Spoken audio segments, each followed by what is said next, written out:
नमस्कार दोस्तों, target with PS Parihar channel में आपका स्वागत है। इस चैनल के माध्यम से आप लोगों को विद्यार्थी जीवन से संबंधित सभी सूचनाएं प्रदान की जाती हैं। उसी क्रम में आज की इस वीडियो में हम लोग बात करेंगे भारत चीन सीमा विवाद की और LTGIC हिंदी और सामाजिक विज्ञान परिणाम की। सबसे पहले बात कर लेते हैं कि गलवान घाटी से पीछे हट गया चीन। ये आज की ब्रेकिंग न्यूज है और लगभग सभी समाचार पत्रों में ये सूचना आ चुकी है। चीन की एक विस्तारवादी नीति है जिससे उसके जितने भी पड़ोसी देश हैं सभी पड़ोसी देशों से सीमा विवाद उसका होता रहता है।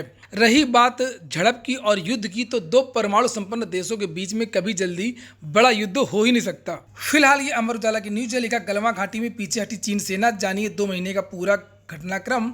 मुख्य बात यहाँ पर लिखी है कि लद्दाख की गलवान घाटी में चीन और भारत के बीच लगभग 2 महीने तक चलने वाला सीमा विवाद के बाद आखिरकार चीन की सेना पीछे हटने पर मजबूर हो गई है। भारत के दबाव के बाद में चीनी सैनिकों ने अपने स्थान से पीछे हटना शुरू कर दिया है। भारतीय सेना भी अपने स्थान से पीछे हटी है। तो वो एक ऐसा क्षेत्र है जहां पर ना तो भारत के जो सैनिक हैं वो हथियारों सहित आ सकते हैं और ना ही चीन के सैनिक हैं वो हथियारों सहित आ सकते हैं।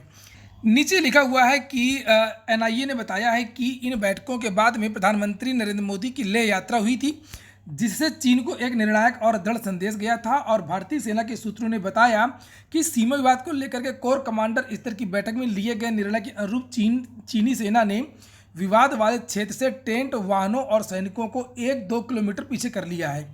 चीनी सैनिक पेट्रोलिंग पॉइंट नंबर 14 से पीछे हट गए हैं। तो बताते हैं कि यहाँ पर अभी अजीत डोभाल और चाइना के जो फॉरेन मिनिस्टर हैं वांग यी, इनके बीच में बात हुई थी और तभी सहमति बनी है और दोनों सेनाएं अपने अपने स्थान से पीछे हट गई हैं।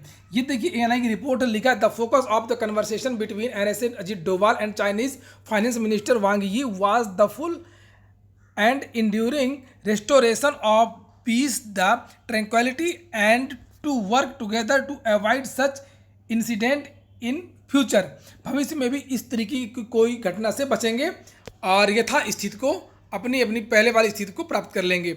हालांकि भारत ने इसके पहले ही एक आर्थिक सर्जिकल स्ट्राइक कर दी थी, बहुत सारे ऐप को बंद कर दिया था, विदेशी मालों का जो बहिष्कार हो रहा था चीन में जो सामान बनते हैं। चीन ने एक तरफ अपनी आर्थिक स्थिति देखा होगा, आर्थिक फायदे देखे होंगे, आर्थिक नुकसान देखा होगा और दूसरी तरफ भारत के तेवर।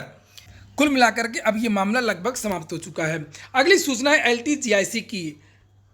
LT मोर्चा के जो संयोजक हैं विकी खान, उनकी तरफ से ये संदेश भेजा गया है। लिखा LTGIC के समस्त प्रतियोगी छात्र भाई एवं बहनों को अवगत कराना चाहूँगा कि आज शिक्षा निदेशालय पर काफ़ी संख्या में प्रतियोगी छात्रों का जमावड़ा हुआ, जिसमें अपर शिक्षा निदेशक अंजना गोयल जी ने स्वयं बाहर आकर के कहा कि आप लोगों की ऑनलाइन नियुक्ति की प्रक्रिया 31 जुलाई से शुरू हो जाएगी। जिन विद्यार्थियों का रिजल्ट आ गया उनकी बात हो रही है, जिसमें विद्यालय चुनाव से लेकर के नियुक्ति पत्र तक शामिल होगा। यह बात अंजना गोयल जी ने लखनऊ शासन स्तर पर करके बताई। दूसरी महत्वपूर्ण बात यह है कि प्रशासन द्वारा हम लोगों को यह सूचित किया गया कि आदरणीय अध्यक्ष महोदय, लोक सेवा आयोग ने स्पष्ट कहा है कि हिंदी और सामाजिक विज्ञान के रिजल्ट को लेकर के वाराणसी पुलिस चार्जशीट दाखिल कर देती है तो हम 1 सप्ताह के अंदर रिजल्ट जारी कर देंगे। ये बात हो रही है जिन 2 विषयों का परिणाम नहीं आया है, हिंदी और सामाजिक विज्ञान का। तो मैंने भी कहा था जब तक मामला कोर्ट से स्पष्ट नहीं हो जाता है तब तक ये परिणाम आना बहुत मुश्किल है। हालांकि विद्यार्थी इसके लिए हाईकोर्ट भी चले गए हैं और कल इसको लेकर के सुनवाई भी होनी है। और दूसरा जो मामला है, जो जांच चल रही है STF की बनारस में, उसकी चार्जशीट की है। चार्जशीट से मालूम चल जाएगा कि आखिरकार इस परिणाम का क्या होना है। यहाँ पर लिखा है कि वाराणसी पुलिस चार्जशीट दाखिल कर देती है तो हम 1 सप्ताह के अंदर रिजल्ट जारी कर देंगे।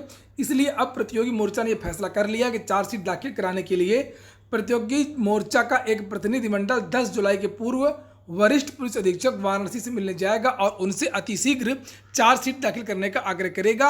अब हमारा यह मानना है कि बनारस कितनी बार भी जाना पड़े, लेकिन हम लोग किसी भी प्रकार से वरिष्ठ पुलिस अधीक्षक वाराणसी से आग्रह करके चार्जशीट दाखिल करवा दें। तो इसके पहले भी विद्यार्थी कई बार बनारस गए हैं और फिर बनारस जाएंगे STF के पास में और दबाव बनाएंगे कि जल्द से जल्द चार्जशीट दाखिल कर दी जाए। हालांकि जानकारी ये मिल रही है कि चार्जशीट में ऐसा कुछ नहीं है जिससे हिंदी और सामाजिक विज्ञान का परिणाम को निरस्त किया जा सके, क्योंकि समाचार पत्रों में ऐसी सूचनाएं कभी कभी आती रहती हैं। लोगों के बीच में ये चर्चा भी चलती रहती है कि हिंदी और सामाजिक विज्ञान का जो परिणाम है क्या वो रद्द हो सकता है। तो फिलहाल ऐसी जानकारी मिली है कि जो चार्जशीट है और जिन लोगों पर FIR है, जो भी चीज़ें हैं उससे परीक्षा रद्द करने का कारण तो नहीं बनता है। फिलहाल ये हो गया आज का वीडियो अगर आपको अच्छा लगा हो तो लाइक कर दें। जिन मित्रों ने चैनल को सब्सक्राइब ना किया हो सब्सक्राइब कर लें। पूरा वीडियो सुनने के लिए बहुत बहुत धन्यवाद।